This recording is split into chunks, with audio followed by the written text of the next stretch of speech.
Let's give this a try. 1941 Cadillac Convertible.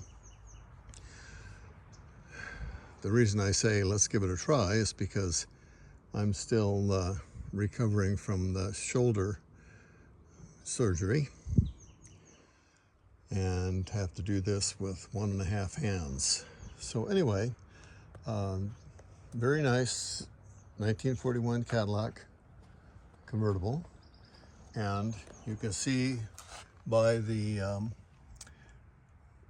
badge here that it has been awarded the senior premier car. In other words, it's been judged at enough of the Classic Car Club of America shows that it has been a high point car enough times so that it is awarded the senior badge. So let me walk around the car a little bit first. Now, right now, the fender skirts are not on it, but it does have the optional fender skirts. You'll see that by using the fender skirts, there will be small little blemishes that occur just because of the nature of the skirts.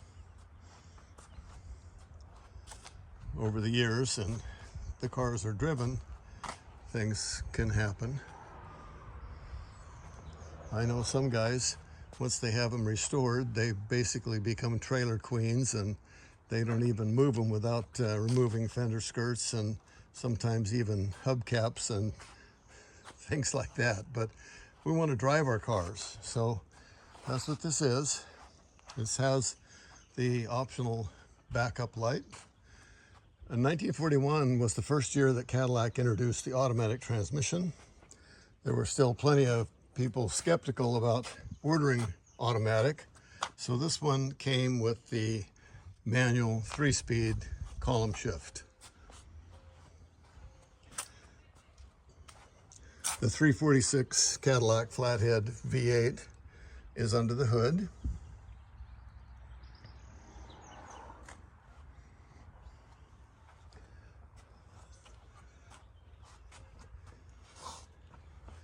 And yes, in 1941, they did wrap the exhaust header with an asbestos material.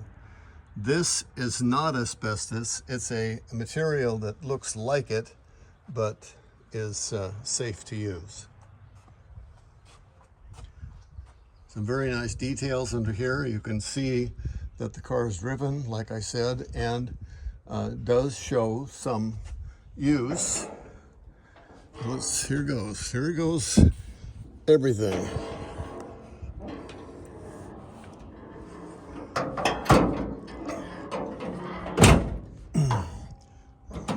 The hood latch I will not push down with my right hand.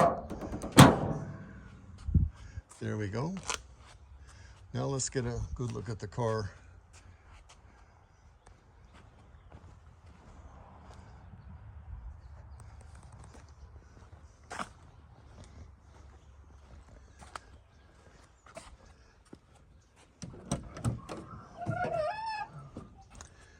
Yeah, the fire extinguishers are required at the car shows, so we keep them in the cars, and it's a good idea to have them in the car anyway. I see plenty of disasters that occur when a simple fire extinguisher on hand would have saved a car.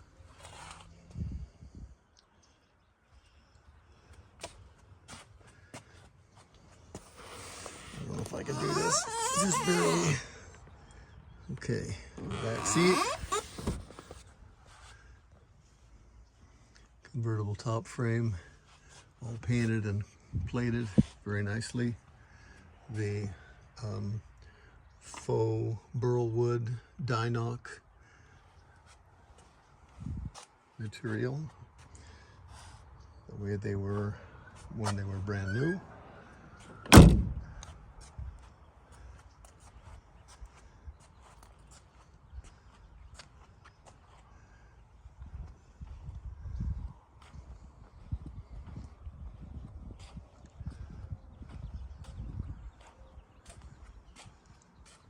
This car has the correct metal band up here. I see a lot of cars redone that they just put the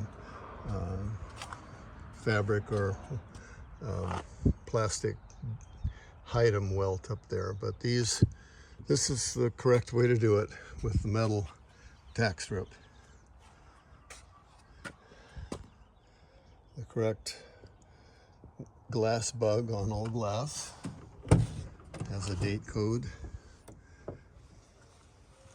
And we get in behind the seat, behind the wheel. We get in the seat behind the wheel. Can you tell that I don't write my own script and I don't edit the videos? Okay.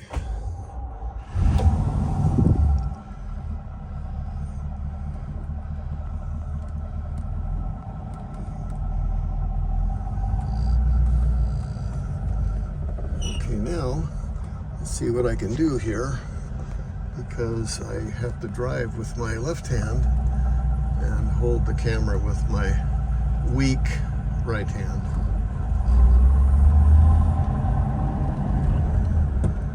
I'm only going to go this far. I think that'll give you an idea of what the car's all about.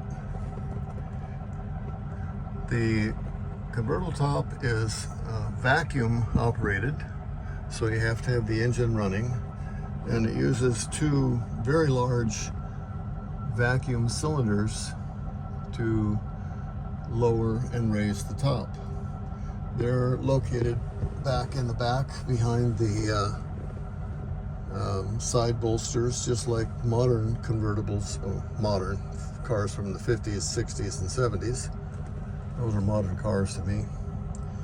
And the diameter of them is about 5 inches, and they're about 1.5 feet long.